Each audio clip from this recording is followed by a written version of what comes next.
Hello and welcome back to the channel. Thank you for joining me in another of my wonderful interviews. Today in the studio with me, Mark Devlin, who we met some 8 months ago at the Shine seminars, something like that, and we did a very brief interview. And Mark is a DJ, he's also a truth speaker. You've been exposing the truth of what goes on in behind the scenes in the music industry and all of that. And I know in your recent videos you were telling me that you're very much on a spiritual journey.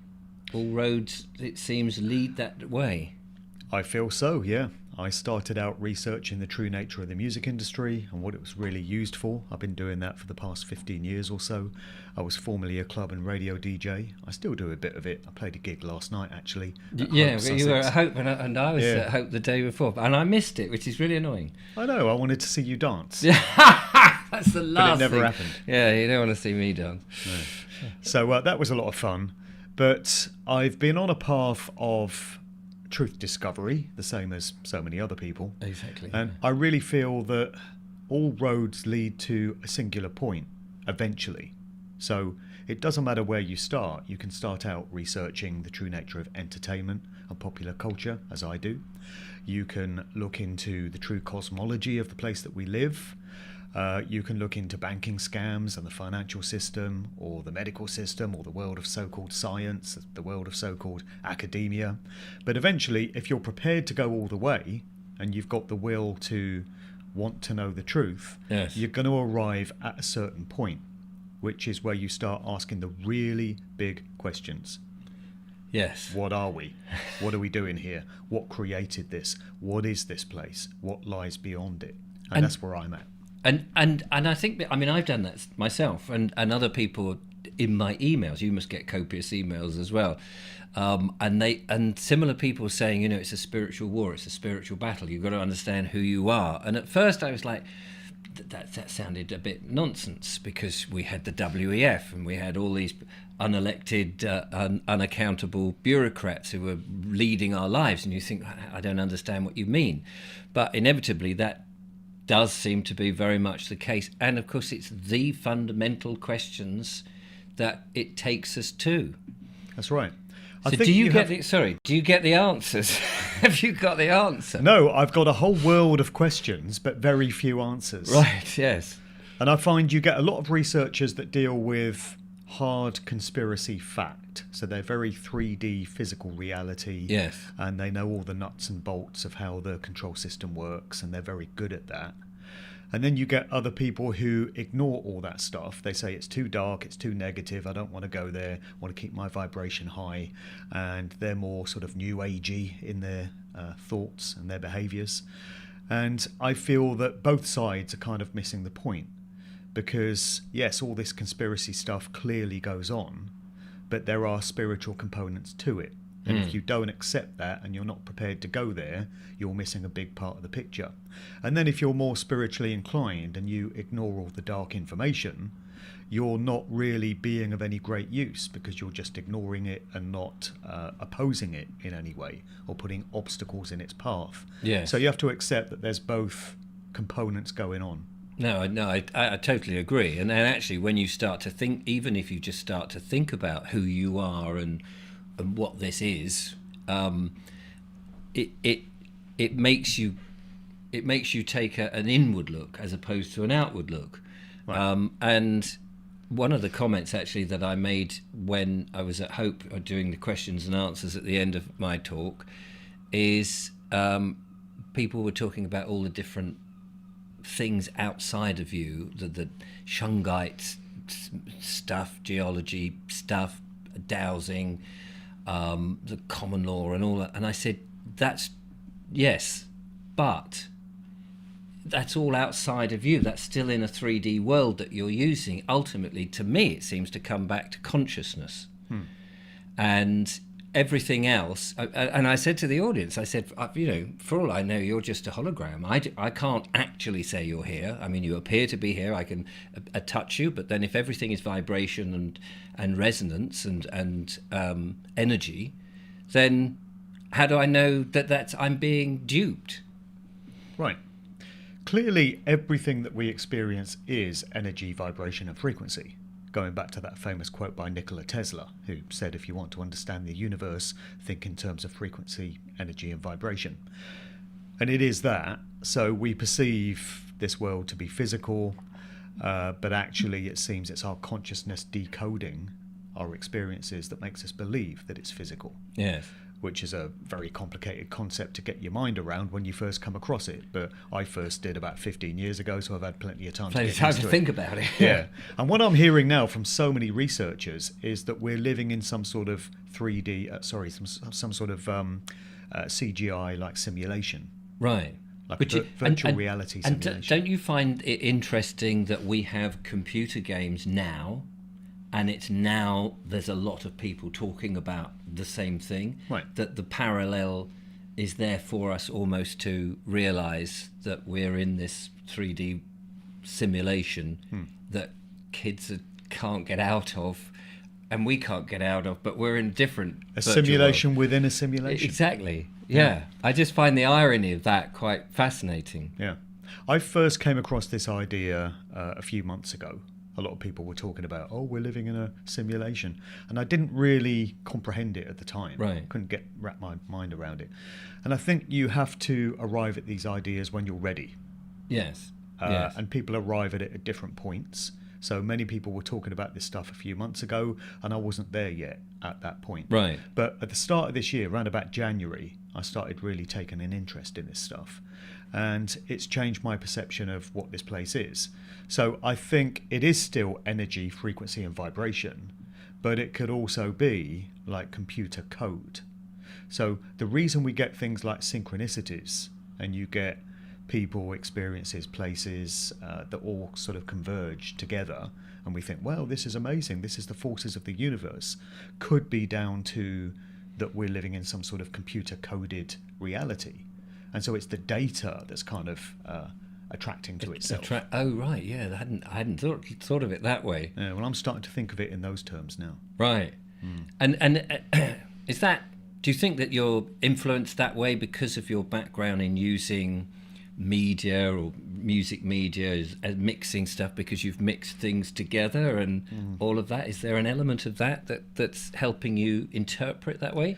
Not really, because I'm someone who has a very non-technical mind. I'm actually the least technical DJ you'll ever meet. I know just enough to be able to record a set and do a radio show and stuff, but I don't understand how it all works. And when I first started, I was all about analog technology. Yes. So I started playing vinyl records before I graduated to CDs. I used to use these things, these reel-to-reel. Yeah.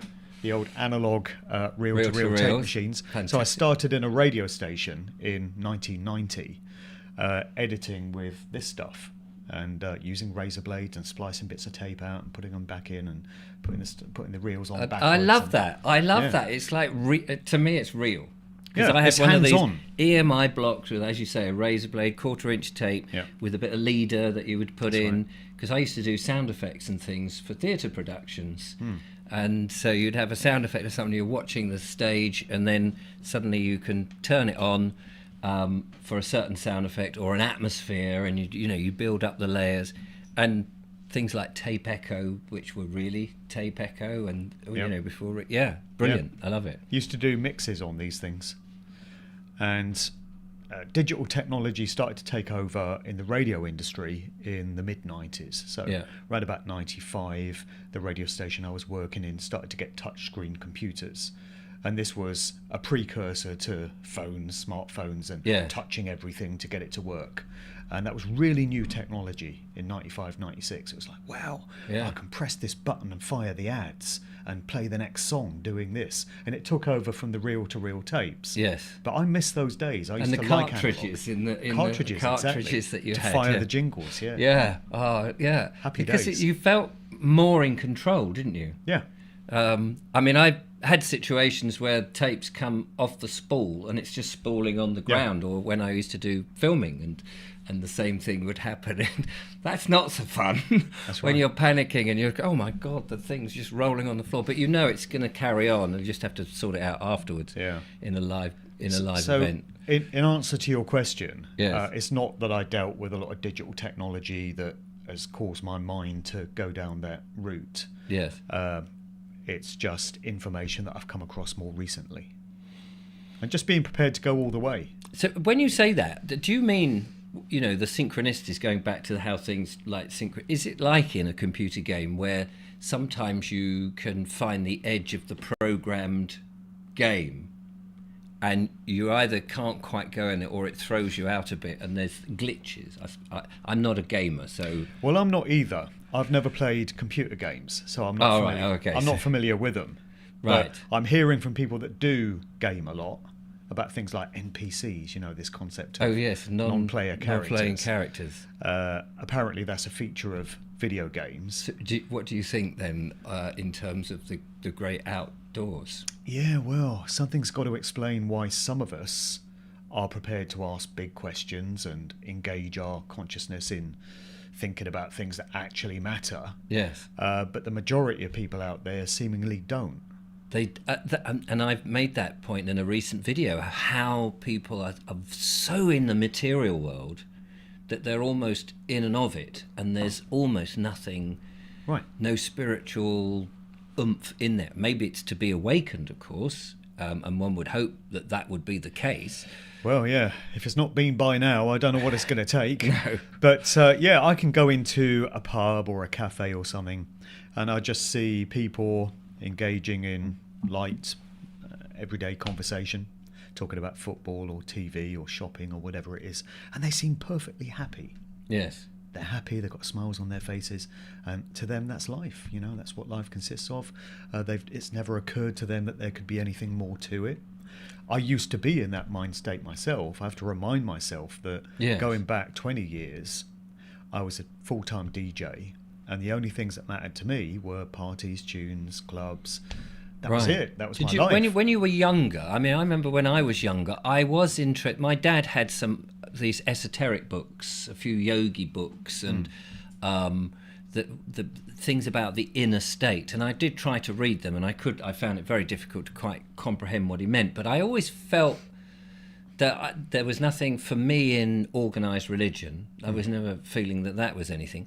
And then some of this esoteric, the sort of meditation stuff, and is there a soul? I felt that there was something in it, but I couldn't really place it. And then, of course, work, marriage, children, all those things, life, the general things, they take over, and then you've kind of removed about it. But then all of this has brought it back with such rapidity, and of course through lots of different people that I would never have the opportunity to have met.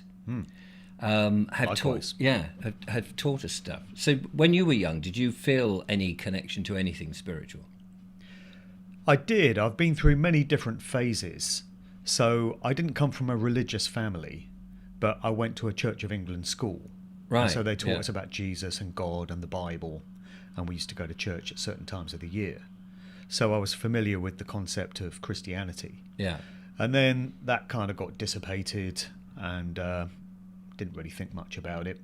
Then when I was 20 years old, I underwent a sort of spiritual transformation, I guess. I started to feel differently about the world. This was 1990. And it's right about the time that David Icke says that he started to get the truth vibrations coming in. Okay. I think I was tapping into something at that time, the exact same time, but I didn't know what it was or what to do with it. So I allowed myself to be coerced into a Christian church, an evangelical church, and I went there for the following 4 years, and I emerged from it a bitter atheist because of some of the things that I'd seen there. I saw a lot of hypocrisy among the church members and the elders particularly, and it just left me feeling very disillusioned with the whole thing, and it turned me into an atheist, and I was an atheist for the next 12, 13 years. Yes. And then round about 2007 I started to feel differently about the world again, and I came to realise that of course there's a creative force behind all this. I mean, we're here, it's self-evident. Something created us and all of this.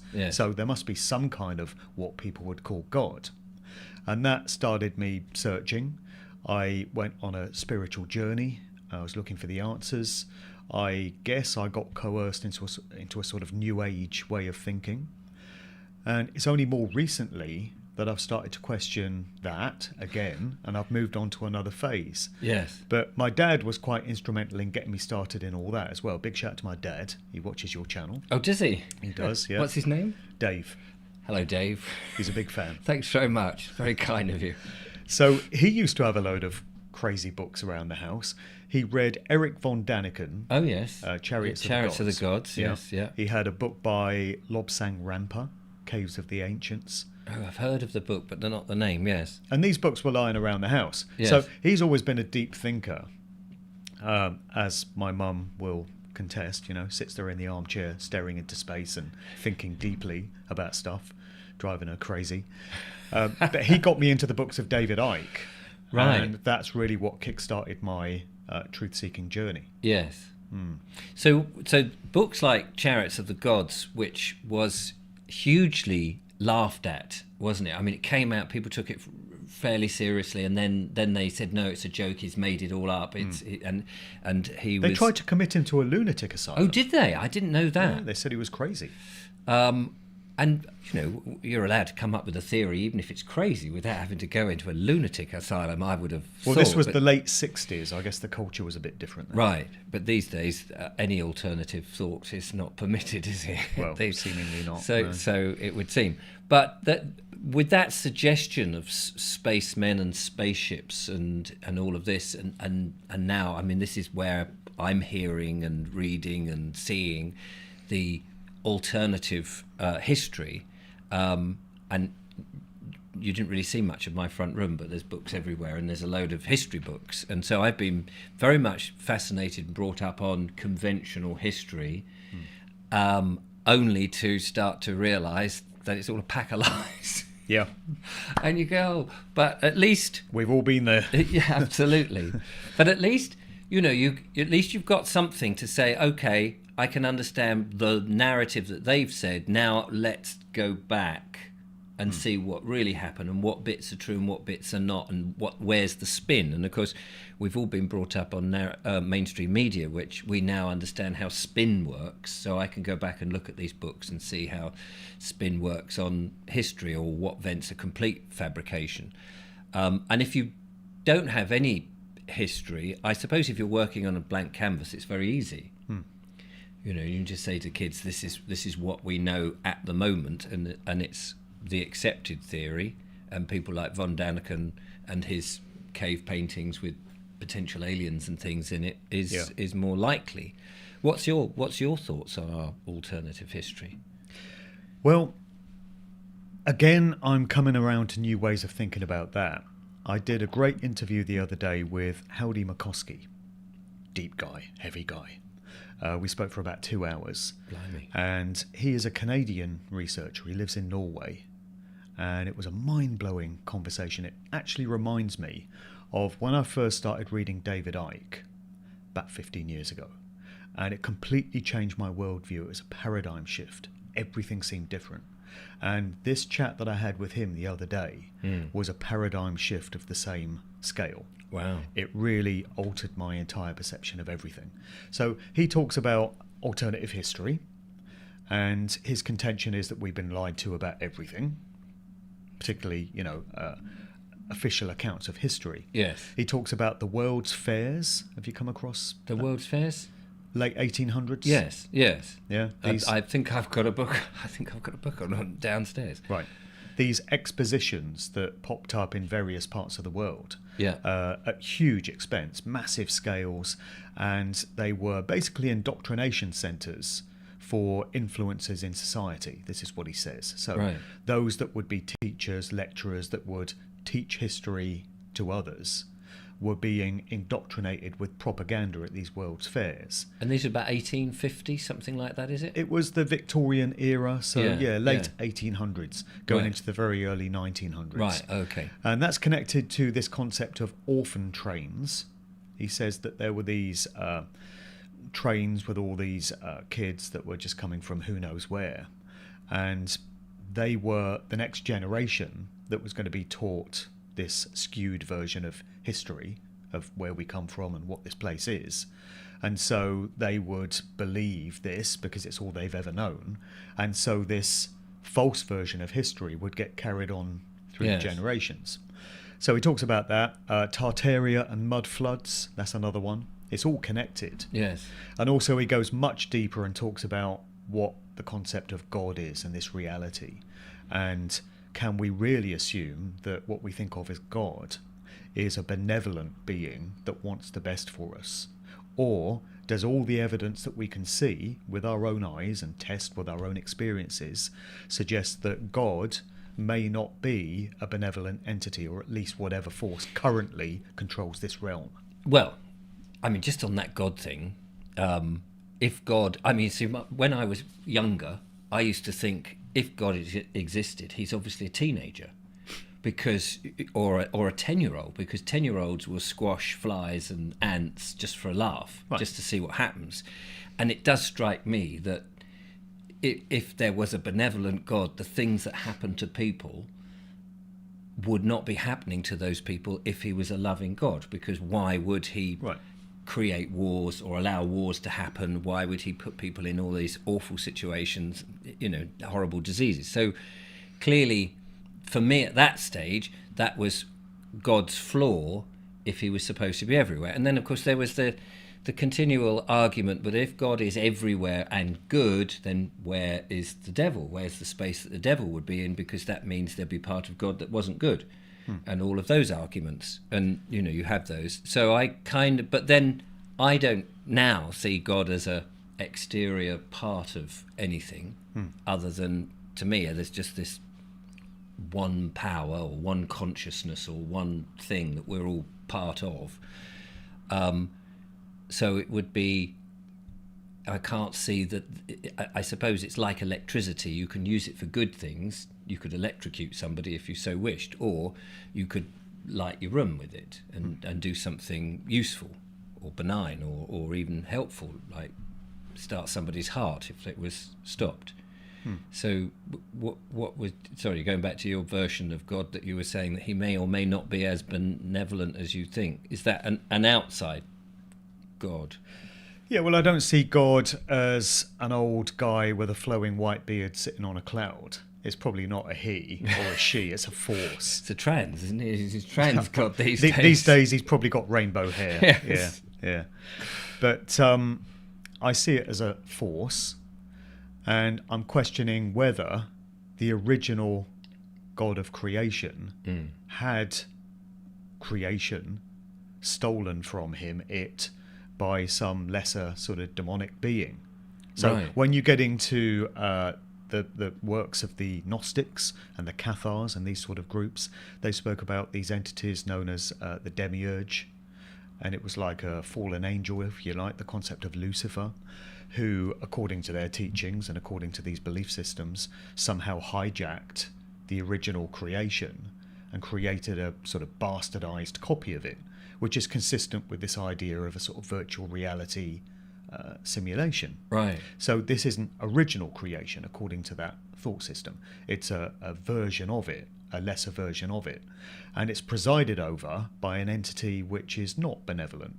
And that would explain why there's always war, suffering, pain, famine, death, And no matter how much praying you do, this is a point Howdy was making in the interview, just imagine how many millions of people every single day pray to their version of God, whatever it may be, and they ask for good things to happen, they ask for joy, happiness, abundance, for war to end, for suffering to cease. And what happens? Not a blind bit of difference. Exactly, the suffering continues. Yes. And I also had a great conversation the other week with Eric Dubay, and we were talking about similar subjects. And he said that we're told that we live in a world of duality, where to have good, you have to have evil, to have up, you have to have down, to have male, you have to have female. Yeah. Everything has an opposing value, so above, an opposing so force. below type thing. And that made sense to me for many years. But he made the point that it's not actually balanced, is it? There's way more suffering than there is joy, particularly when you get into some of these dark subject areas that I look at, mind control and satanic ritual abuse and stuff. And Eric said, imagine a minute of the most pleasurable experience you could ever have in your life, whatever that choice may be for you. Right. Would you trade that minute of exquisite pleasure for a minute of the most excruciating torture that a human could ever undergo? Yeah. And nobody in their right mind would do it. No. So there's no real balance there. Things are skewed on the side of pain, suffering, death. And I know these are very dark and horrific subjects for people to consider. It's not happy, but there is some positivity in it. Where is the... Where? Could you have to look hard that? for it. Yeah, you have to look hard for it. In the chat with Heldy, he was saying that this place is unfortunately geared towards pain, suffering, and all the rest of it.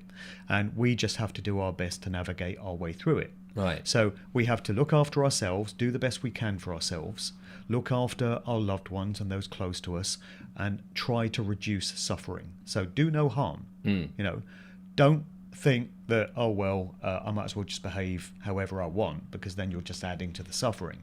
So observe the tenet that do not treat others in a way you would not wish to be treated yourself, and seek to do no harm, but don't think you can fix this place. This is a mistake that I used to make. I used to think, oh, if enough of us do everything we can turn this place into a world of love and abundance and peace and joy. And I don't think we can, because I don't think it's set up for that.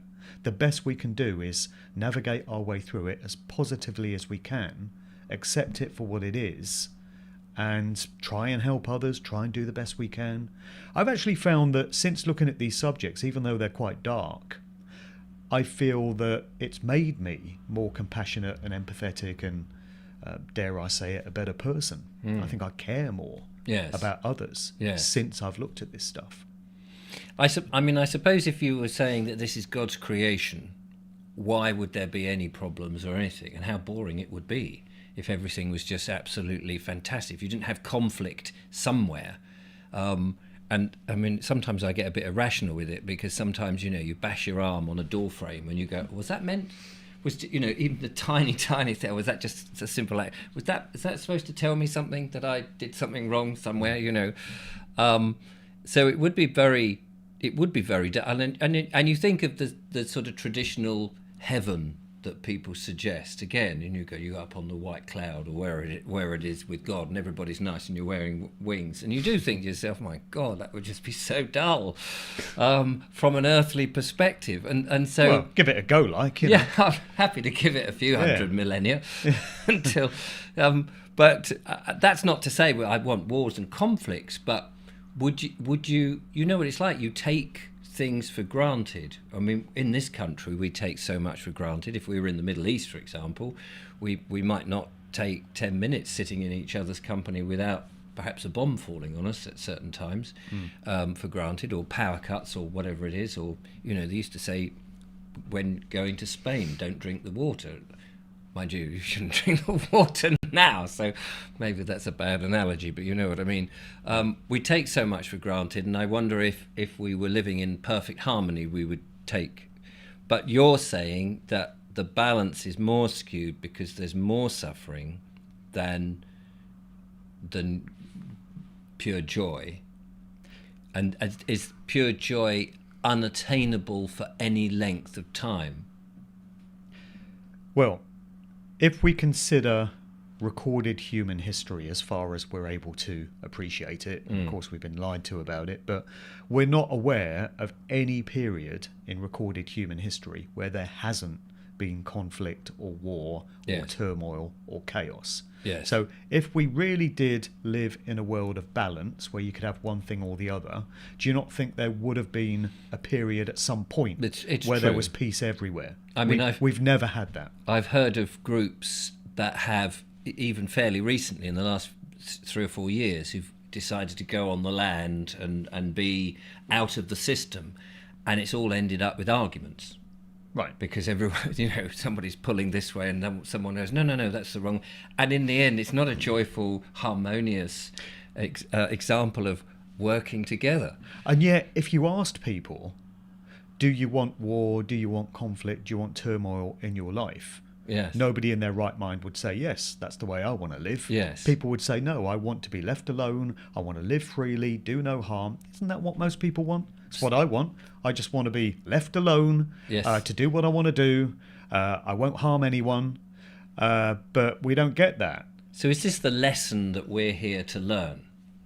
I mean, if you didn't have conflict, if you didn't bash your elbow, if somebody didn't come asking to take money from you because you haven't paid a certain bill, or you were in a war, or you were hungry and you have to work in a job that you don't really like just in order to earn enough money, is that part of the whole journey that we're experiencing to learn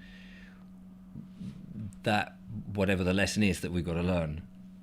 We do learn lessons from hardships, and also going through suffering and hard times motivates and galvanizes people to do this sort of thing, like we're doing these shows. You know, a lot of people woke up during the nonsense of 2020, 2021, and they were like, hang on a minute, the world isn't like I thought it was. And that's really motivated people towards action, particularly in places like Australia, which I visited a few months ago. So many people are just burning with a passion and a fire because now they realise they've been lied to their whole lives. So there's value in conflict and turmoil, certainly. But another thing which I wonder about, it's another big question that I've been asking. And again, they're just questions. I don't have the answers. I would like the answers. But a point which has come up in all the conversations I've had about this is consider the natural world, the food chain. Every day, billions of living sentient beings murder other living sentient beings just to be able to survive for food. You don't have that. I mean, you have some vegetarian animals, but you have a lot of animals that aren't vegetarians. Most of them aren't. So every day you have this bloodbath going on in the natural world. My question is, why couldn't a god, a creative force, have come up with a creation where that's not necessary? Just imagine all the fear and all the pain that all these animals experience. I made the point again in that interview with Howdy. He said he lives in Norway and there's a lot of wild deer around where he lives. And he says he looks at these deer and they're grazing in the field, and every now and again they look up and look around to make sure a predator isn't about to attack them. And I said I used to have pet rabbits, and we put the rabbits out in the garden. They'd always been pets. They'd never experienced a predator in the wild. But you look in their eyes and it's just fear, pure fear. These creatures live their lives in fear. So what kind of loving, benevolent God would want creatures to live their entire lives in fear and then get torn to shreds by some predator? That doesn't seem to me like the domain of a loving God that wants the best for us. Right. So, okay, what do you think then,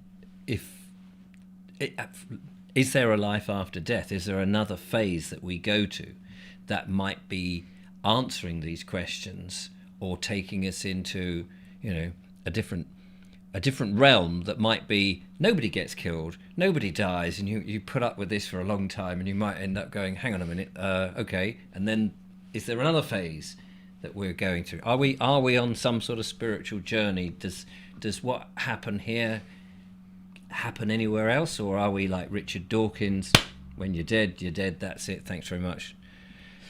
I actually find that idea quite comforting, which will shock a lot of people. I mean, I don't agree with Dawkins. I don't agree that when you die, that's it, you know nothing. But I would quite like that to be the case, because I don't ever want to come back to this place. Once is enough, if it is just once. Yes, because I think with the Dawkins approach, you've always got the back door, haven't you? You can always go, actually, it's too hot now. I don't like this, whatever it is. I'm out of here. Yeah.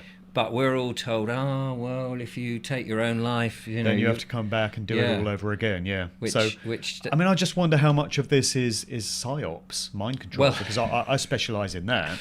I mean, if we've got an evil, malevolent control system that wants pain and suffering, and the idea is that we emit louche energy. Right. That's the term. So when we're stressed and when we're fearful and we emit all that low density sort of negative energy, anxiety and all the rest of it, it forms a kind of food source for these entities that live out of sight. This is an idea that I'm coming across.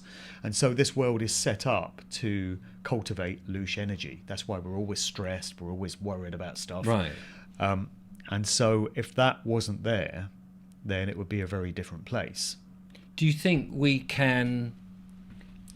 still too embryonic on this realm, in as much as give it another 100,000 years, that we seem to be more civilized today, apart from the nefarious small sections of the globalists and things like that. But do you think that, in the past we would actually be doing a lot more fisticuffs and using swords and that sort of thing? Okay, we might be radiating our brains and doing it a little bit more slowly. But do you think in another 100,000 years we may have got rid of all that negative stuff, and that we are generally going to a more benign, peaceful type of lifestyle? That it's just, we've just picked up a point midway through, if you've got a beginning and end, and we're only really halfway through yet before the positive is the bias has changed? Well, it would be nice to think that's the case. Maybe we've come in at a particular point on the timeline. So if you imagine a DVD, you're watching a DVD and it's got a beginning, a middle and an end. And for some reason, we've just come in the middle of the movie. Yeah. And we don't know how it ends yet, to use that as an analogy. So we're only basing what we know on what's occurred. What we currently experience. We don't really know what's gone before, because we've been lied to about it, and we don't know what's to come. Yes. So we just have to do our best to create a future that is going to be worth living for future generations, particularly our own offspring. But it's not looking great in terms of the way society is headed, with this digital control grid and AI taking over. Yes. And they're trying to plug us into this Agenda 2030 New World Order, sort of futuristic social credit system, 5G, smart grid, Internet of Things. Things are hurtling in that direction very quickly. And it's going to take a lot to stop it. But that's almost like the end goal, isn't it? Oops, the studio's falling a bit. The main lights have just gone and the people in the gallery are all upset. If only one had a gallery to do all the button pushing. Is that not... all of that, to me, it's still a bit fanciful. That I know that's the narrative. Like so much of narrative. What, this futuristic AI nightmare? Yes, that we're going to go in this, because to me, once you start plugging us into that, the consciousness of you and I and the mind-altering bit has changed, and that may go on for generations or whatever, but it's almost like, well, that's the end of humanity. Well, it would be. And we're out of it. And that to me seems not possible. I don't know why. I just think, yes, that could happen, but humanity, or us, the spirit, the me, the thing that seems to live forever, the thing that I peer out of the body in, seems like, well, it's kind of irrelevant for the greater... I don't know how to express this very clearly. And you're frowning at me, so that's put me off. There's got to be a line in the sand, surely, yes, for humanity. But if we've come in on that DVD halfway through, I mean, in a way, it's like saying, say you've got a colony of ants, and someone's gone and poured boiling water on it, and they're all in disarray for a long time, and we've come in just after the boiling water's been poured, and so everything's in disarray, and no one can remember as an ant when the colony was perfectly functioning. Right. And so everything's in disarray, and we're in this disarray moment. But in time, that colony of ants and the water and the deaths of some of the ants and the injuries will be a memory, and they'll be going back to normal until someone else pours a boiling water on them. And it may be that in our journey that we're here with all of this nonsense, and it feels like, the computerization of us, the transhumanization, is part of that sort of boiling water and what have you. But actually, we will survive all of this, and then we may be in the harmony, but we've just never remembered the harmony because we weren't there. Does that make sense? Yeah, that's the reason we've had all these futuristic dystopian nightmare movies depicting that kind of society, because that's where they want to take us. Yes. And they've been trying to condition people to accept that this is what the future is going to look like. But it's not a done deal. No. And I like to think there will be a line in the sand where people will say, hang on a minute, I'm not having this. And maybe that will involve children. If they're trying to put chips in children and they say, we want to hook your child up to the Internet of Things or whatever, I really hope that parents at that point would say, not over my dead body, mate, that's not happening. To answer your earlier question, I do feel that there is something beyond this life. We are created, we're here, whatever this place is. Yes. So there's got to be something beyond it. And I'm just asking these questions. And what's incredible to me is how much I'm being attacked for answering the questions. I'm being trolled. Right. I seem to have pissed off a lot of Christians. Not that I've set out to do that. No, I get But similar things if I go anywhere near this subject. Yeah. They get very upset. And it's just Christians. I don't get pissed off Jews, pissed off Hindus, pissed off Muslims. That's very interesting, isn't it? I've never had an angry Muslim email me and say, how dare you? No. Heretic. That is very interesting. Do you get, just as a matter of interest, I get, and again, I'm aware that the sorts of people may well be watching at this precise moment, but I get a lot of what I would call cherry-picked sections from the Bible that will back up a position that they want to take. So they might say such and such and such and such, and then there'll be some quotes from various things. And I think, what's the point in quoting several bits from the Bible? Because probably if I knew my Bible backwards, I could quote things back to them which took their argument apart. So when I get those, I do think, okay, that's your point of view. And of course, you're very, let me just say this, you're entitled to your point of view, and I'm not trying to knock your point of view or anything. It's just, I don't have to accept it. Right. Yeah, everyone's got an opinion. They say opinions are like a-holes, don't they? Everyone's got one. Everyone's got one. Yeah. And isn't that the case? Yeah. Which makes conversation interesting. Well, it does, yeah. Unless it leads to arguments as well. Well, I know. But I mean, once you fall into block arguments... buttons. Yes. And if I've you had fall to use into the block button a fair bit lately. Into name-calling, it's no longer an argument, is it? It's Exactly. fallen apart. But by argument, I mean debate, that kind of argument. Where I don't mind debate as long as it's polite and respectful. Yes, and exactly. it's an exchange of viewpoints. Yes. And I've had a fair bit of that. Yeah. But I think ultimately, like I was saying earlier, whatever field of research you enter this realm in, whether it's questioning alternative history, whether it's looking at the music industry, if you're going to go all the way, Yes. and you're an open-minded critical thinker with no belief system to prop up, no ulterior motives, and you're not on some payroll, then you're going to arrive at this point where Yes. you ask these questions. What is this place? What created it? What are we doing here? What's the point of it all? And do you find that, just as a matter of interest here, from one YouTuber to another, is if you change your mind or your stance starts to deviate from something that you'd said previously, the audience don't like that? They don't. And I mean, you see it with politicians U-turning, and you'll you'll watch them and they'll U-turn because perhaps public opinion is suddenly, they realise public opinion isn't on their side for a certain policy, which we all sort of go, well, if you do that, it's stupid. And so they U-turn. But then everybody will attack them for U-turning, even if they're U-turning to do something which was in the public's favour. It's like, not that I'm a fan of politicians. Not that happens often. No, it doesn't happen that often. But when you change your mind, to me, that is a good thing. People are developing. Yeah. You've thought about something. This is my stance, and you read something, you hear something, you think about something, and you go, actually, I'm not as stringent on that anymore. I'm moving over here. But a lot of people don't like it.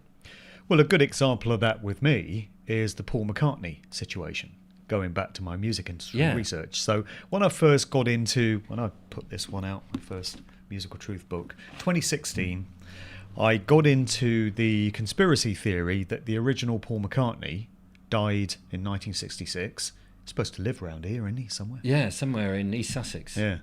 and was replaced by an imposter.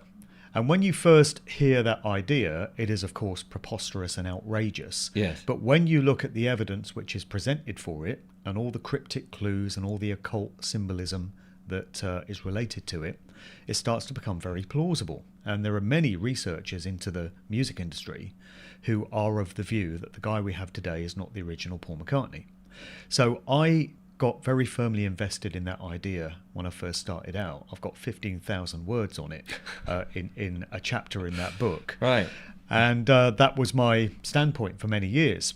But then a few other people started putting evidence my way, or photographs and video footage and stuff, and they said, well, actually, it appears that there have been two Paul McCartneys. There's definitely been more than one Paul McCartney, okay? I can say that. Oh, okay. I can't say for definite that the original one died, but there's definitely been two, or possibly more than two. When you look From the beginning? Yes, this is the thing. So it seems before 1966, there were two of them. So sometimes you would see one guy, and other times you would see the other one. And it appears that we get this both before and after 1966. So I reached a point then where I wasn't so convinced that the original McCartney had necessarily died in 1966, but I definitely accepted there were two of them. They've used doubles. And when I first started to present this, a lot of people got very upset because I'd changed my mind. Yes. And they were like, but you said this before. And I'm like, yes, but I hadn't seen these photographs by that point. Right. And now I've got these questions. And you're right, people don't like it when you change your standpoint. But for me, that is the sign of a genuine truth seeker who is on a path of discovery, and they're learning as they go. It's just that with guys like us, we're doing it very publicly. Yes. People see us learning. Yes, and they see us changing our minds and readjusting ourselves, and we still may not be right. That's the thing, you know. We're not claiming we're right. No, exactly. Yeah. So just as a matter of interest, I mean, I've heard the story about the fact that he died, Paul McCartney, and that there was a double. Because music, is not really, or popular music has never been my real thing. I sort of went, oh, that's interesting, and because I'd heard it within the last 2 years, of which my mind has now been much more open. I mean, that's the trouble. Now you could suggest anything to me, and it could be a complete load of twaddle, and I'll go, I won't discount it. Right. Just in case you've got a point. Whereas before I would have gone, oh, that's ridiculous. Of course there isn't. So now I'm thinking, well, okay, that's interesting. There's two of them. At what point were they twins? Were they, one was just never interested in the music industry? I'm just going through all the sort of machinations that you might have. Right. And then was there a point where the band got to prominence? Well, we need a double on that in case we want him somewhere else, or was there a nefarious reason, or was the band I don't know anything about really the Beatles, so that's why I'm going. So what's the theory, just briefly then? There are many schools of thought. There's a researcher by the name of Miles Mathis who claims that Paul McCartney was one of twins, but there's not a lot of evidence to support that one. Certainly the Beatles stopped touring in late August of 1966. We know this to be the case. They played their last gig in Candlestick Park, San Francisco on the 29th of August 1966. And the date that's given for the switch, or the death of McCartney, according to the conspiracy theory, is September 11th of 1966, which was a few days after the Beatles stopped touring for good. So something's got to explain why they ceased touring at that point. Yes. Wasn't that they'd fallen out and they just were bored of it? They said, which is pretty unconvincing, that they'd reached a point where there were so many screaming girls in the audience that they could no longer hear themselves play their instruments. Oh, okay. So there was no point in them touring anymore because things had just got out of hand. Yeah. And they just wanted to become a studio band, just concentrate on albums, which is what they did from that point on. Right. There are all kinds of occult ritualistic reasons why McCartney may have been replaced. There's a book called The Memoirs of Billy Shears, which came out in 2009. There have been many different versions of it, and it purports to be the tell-all autobiography of the guy that took on the role of Paul McCartney when the original one died. Right. That's the claim that's made in the book. Right. It's presented as historical fiction, They have to do it that way. Right. They have to call it fiction, because if they didn't, they'd be up to their eyes in legal cases. And it claims to be Billy Shears, William Shepherd, this Scots guy who took on the role of Paul McCartney. He's known as Billy Shears, which is why you get in the song on the Sgt. Pepper album, May I Introduce to You the One and Only Billy Shears. That was 1967, and that was supposed to be the public's first introduction to the new guy that is now going to be playing the role of McCartney. So all along, according to the theories, they were telling you. They were telling you cryptically, in coded form, symbolic form, because that's what these occultists do. The music industry, along with all other strata of society, is run by dark occultists. Yes. Unfortunately. Wish I had some better news for you. Yeah. But that's the case. And they do their rituals, they like their symbolism, and they have these tenets whereby they feel they have to tell you what they're doing. But they never come right out and say it in no uncertain terms. They cloak and veil it in allegory and symbolism, but the clues are always there if you know where to look. Yes, and it certainly makes a bit of fun going back to old films or old music or hunting these things out. It's like little Easter eggs. Yeah, it can destroy your life and well, I suppose destroy your family. I guess because I've not been into popular culture, in a lot of popular culture and modern films and music, it hasn't affected me. People can say that they're all occultists and all of that, and you go, yeah, I can see the result of what happens to people. That's not to say I don't hum or sing some of the tunes. I don't always know the words, and actually sometimes we were listening to a song the other day and I can't remember what it was called, and I said to Julia, I said, those words are a bit dodgy, aren't they? And so you were like, the Rolling Stones? Yeah, the Rolling Stones. Who's that now? David Bowie? Who's he? I could not tell you. I am sorry to say, I could not tell you a song by the Rolling Stones. I only know that the one with the brick in the wall is Pink Floyd. True. And it's very sad that I'm very limited on all of that. But well, it is and it isn't, because it saves you a lot of heartache and turmoil. Yes, I know. But that's been I haven't been the best of company for a lot of people when you first meet people and they want to talk about sport or music. And I'm lousy on sport. Oh, well, there we go. We're all right. I know nothing about sport, but I can have a good conversation. But if it's old Ealing comedies and some of the old comedic actors, that's Terry Thomas, Margaret Rutherford, Norman Wisdom, all of those sort of things. That was my upbringing. So, if you were to turn around and say that, I don't know, Terry Thomas was compromised by the system. Terry Thomas went to Bohemian Grove, maybe. There we go. So he ended up with Parkinson's in a care home, poor bugger. Oh. I say absolute shah. But why was his name always hyphenated, Terry Thomas? I did know that, and you've put me on the spot there. I think his name was Terry Thomas something or other, and I think it was suggested to him by his agent to do this because people are looking to be unique, and it may have had something to do with his tooth because he had a gappy tooth. I seem to remember there was another Terry Thomas who used to be featured on Tiswas. Did you ever watch Tiswas? I did a little bit, yes. Yeah, I used to love Tiswas as a kid. Yes. Just talking about some trivial stuff, but in the 70s and 80s, Saturday mornings, Tiswas always. Forget Multicoloured Swap Shop, BBC. That was a cheap rip-off of Tiswas for the uncool kids. Absolutely. But Chris Tarrant and everyone else on Tiswas, and there used to be this angler called Terry Thomas. Oh, right. And he used to be featured on the show. Yes. But, shout out to anyone that remembers Tiswas. That was quality TV. And if anybody remembers, do you remember a program much later, Motormouth, from TVS? It was like sort of a later version of Tiswas. It's sort of Saturday morning program. Yeah. I did do some extra work on that. Did you? Yeah, just for a bit of a laugh. Oh, right.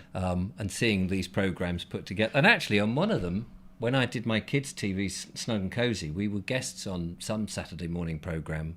What was it? Scratchy and Co. Right.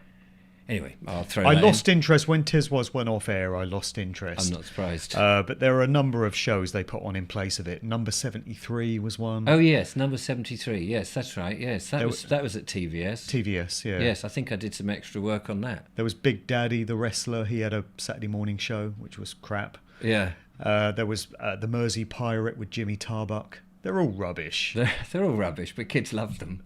They were just trying to replace Tiswas, and you never could. No.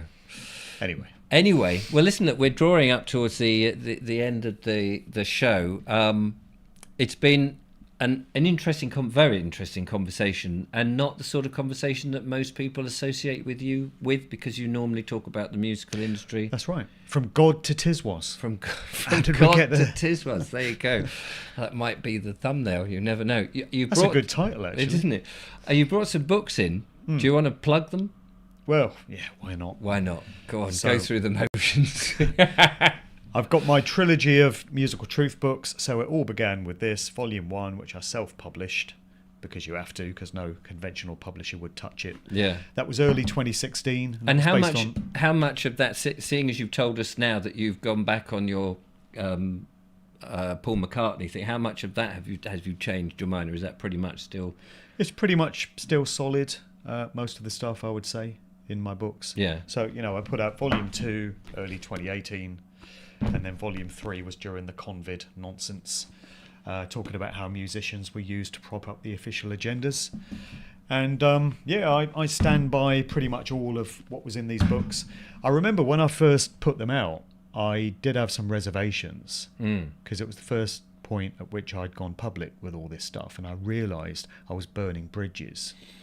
And I thought, if I'm wrong about this, there's no going back. I'm going to be unemployable for the rest of my days. I'm unemployable now. Yes, join the club. No one's ever going to hire me. But would you want to, knowing what we know now, and I always think about this, knowing what I know now about corporations and all of that, would you ever want to work for one? No. I wouldn't.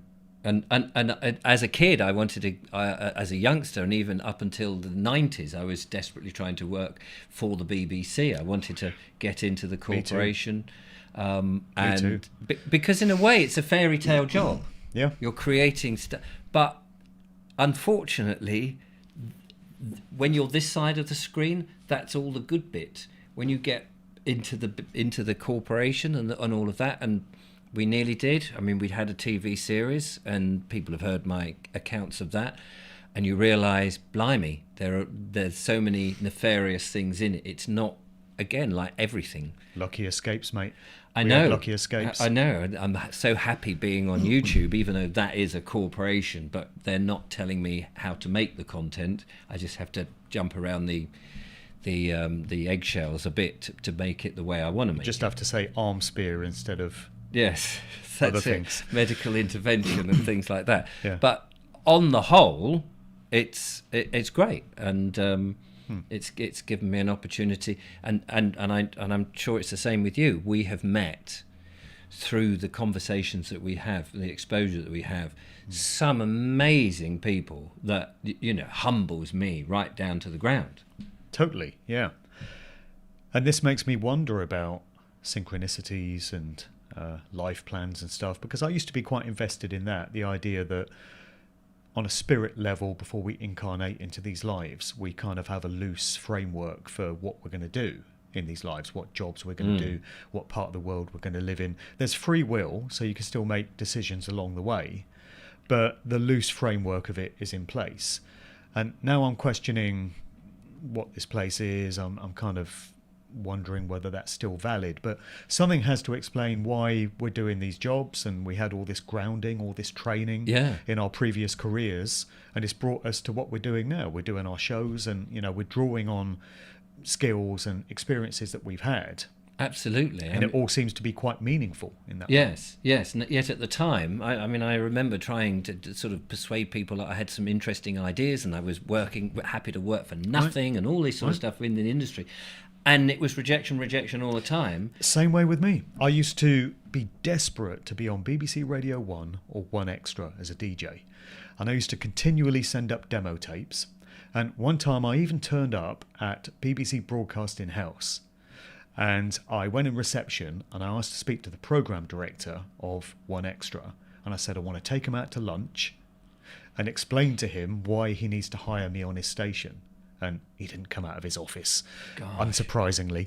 But that's how desperate I was. And I used to get so bent out of shape. I used to send up tape after tape, and they'd just send it back saying, no thanks. And I was like, why? Why don't they want me? I know. Now I can see that it was a lucky escape. Yes. What a bloody nightmare it would have been Absolutely. if they had hired me. I had a similar experience. I was a security guard at TVAM in the night when Whack-A-Day was on, and Anne Diamond was there and the whole thing during the TVAM. And they had, on the Saturday morning, they had the children's program Whack-A-Day with Timmy Mallet and co. Yeah. And I remember watching it, and I was thinking of all these improvements they could do to the show. And I thought, I know, a way in. Here am I. I'm a security guard. You were nobody, but I was a security guard. So I had access at night to anybody's desk, and I wrote a whole load of ideas, and I put them on the desk of the children's executive of TVAM. Said, I'm the security guard, blah, blah, I've got these great ideas for your show. I was moved to the car park the next day. How naive were we to think that we could actually get in that way? I was moved out of the building to the bloody car park. And if that hadn't have been a warning, if that hadn't have said to me, you're not supposed to be there yet, that is really... Just imagine if they'd hired you. Yes. And then one day they're like, Richard, would you like to come to a party on Friday night? Bring a mask. Yeah. And then, that's it. No turning back. No, a very lucky escape. And unfortunately, we have to escape now. I like to keep these to about an hour, and we've just gone over. Sure. A fascinating conversation. Thank you so much for coming. Yeah. And I know you had a huge amount of effort to get here from where you were earlier today with the traffic. traffic. A27 was no fun. Yeah. No, it isn't a great road at the moment with all the stuff. But then neither is any road, it seems. Roadworks all over the bloody place. But I'm so pleased you came. I thoroughly enjoyed it. Thank you. It was a great chat. Yeah. And do check out Mark Devlin, his books. I'll put links in the description. But that's it from me. I'll be back with another monologue and, of course, another wonderful guest at some point in the future. But from Mark and myself, thanks for watching. Till next time, goodbye.